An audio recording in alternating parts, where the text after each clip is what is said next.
We can now begin the final lecture topic. The time period to be discussed will be from 1981 to 2005.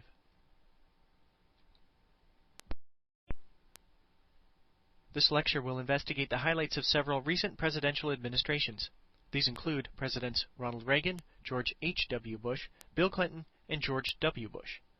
As you're going along, you may want to think about the accomplishments of each presidential administration and determine which individual you believe had the biggest impact on this era. We'll go ahead and start with some background information concerning Ronald Reagan. The figure of Ronald Reagan dominated the political scene in the decade of the 1980s. He was a familiar face to many Americans as he made over 50 movies during his acting career. He started his political career late, but served 2 terms as California governor and demonstrated he was a political force with his ability to connect with average voters. Kennedy may have been the first president to effectively use television, but Reagan became the great communicator. As a politician, he combined a blend of optimism and patriotism which declared to many that the United States was definitely not becoming a second-rate world power. In 1980, Ronald Reagan and President Jimmy Carter engaged in a series of televised debates, and Reagan came out the winner. At one point, he looked into the cameras and asked a simple question: "Are you better off now than you were 4 years ago?" Unfortunately for Carter, most Americans were not better off after his 4 years in office. Reagan won handily with nearly 51% of the popular vote to Carter's 41%. Once Reagan became president, he implemented his vision on the nation. I'd like to talk about that now. While critics pointed out Reagan's weaknesses when it came to specifics, the overall vision he had for the nation was always quite clear. His set of policies came to be known as Reaganomics. First, he called for smaller government and would bring this about by cutting taxes and spending. Secondly, he argued that communism was wrong and must be fought, demonstrating he was an ardent Cold Warrior. He also argued that if his policies were adopted, the U.S. economy would revive and the budgets would be balanced. Well, let's look at the reality of Reaganomics. First of all, we see a huge tax cut as Congress reduced taxes 25% over a period of 3 years.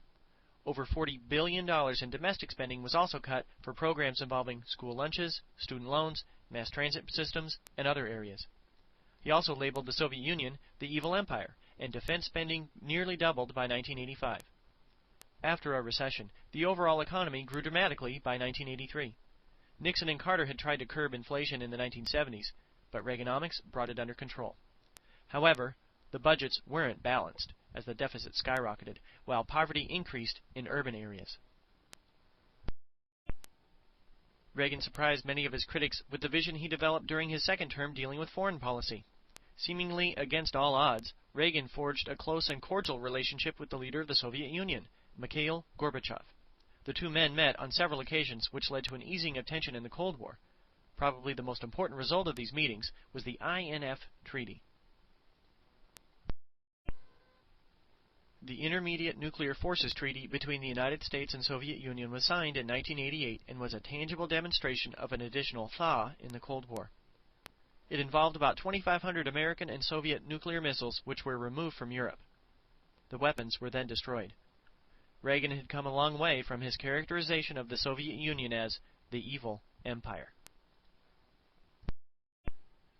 Reagan's popular image was threatened by a scandal in the later 1980s. During his second term, Reagan's image was damaged when news of the Iran-Contra affair became public in 1987. In a series of televised hearings, Americans learned that Reagan officials had shipped weapons to Iran. They did so in an attempt to obtain the release of hostages held in Lebanon.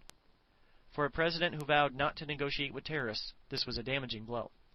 Furthermore, it was discovered that the money used from this arms sale was diverted illegally to fund the Contras fighting in Nicaragua.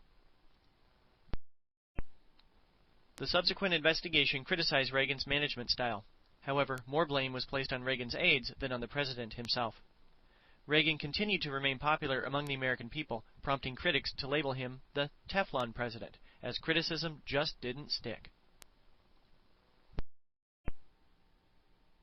We will now investigate some more recent presidential administrations, and we'll start with President George H.W. Bush. In the fall of 1988, George H.W. Bush, Reagan's vice president, was elected to the White House. In doing so, he became the first sitting vice president to be elected to the presidency since Martin Van Buren in 1836. Less than 1 year after having become president, Bush oversaw the end of the Cold War.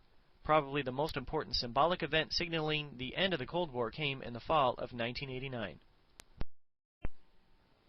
The Berlin Wall was first erected in 1961 and was a literal concrete reminder of the division between communist and democratic governments in Europe.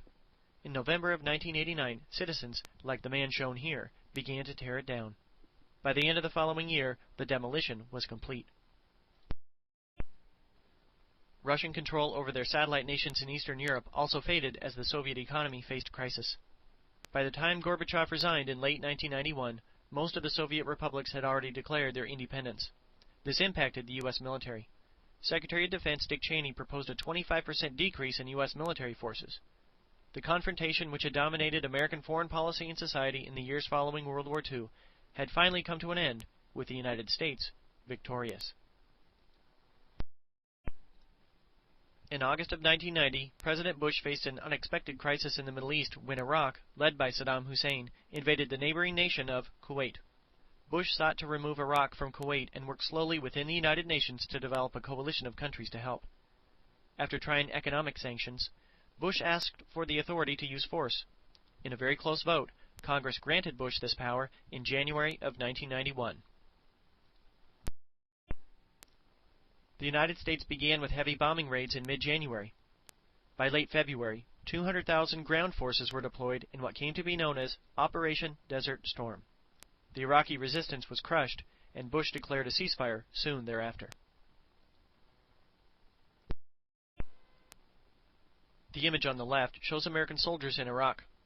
While American troops forced the Iraqis out of Kuwait, Saddam Hussein still remained in power. At home in the United States, there was some opposition to the war, but following the short ground war, President Bush enjoyed near unprecedented approval ratings that hit an amazing 88%.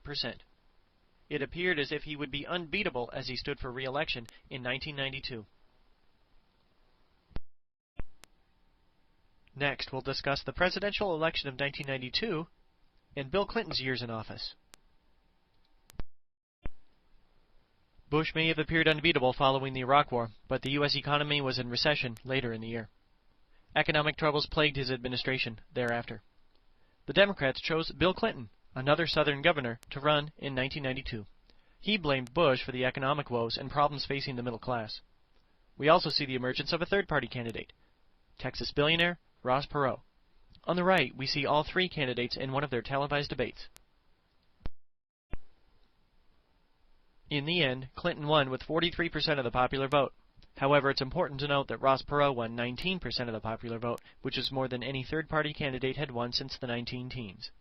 On the left, we see the electoral map from the 1992 election.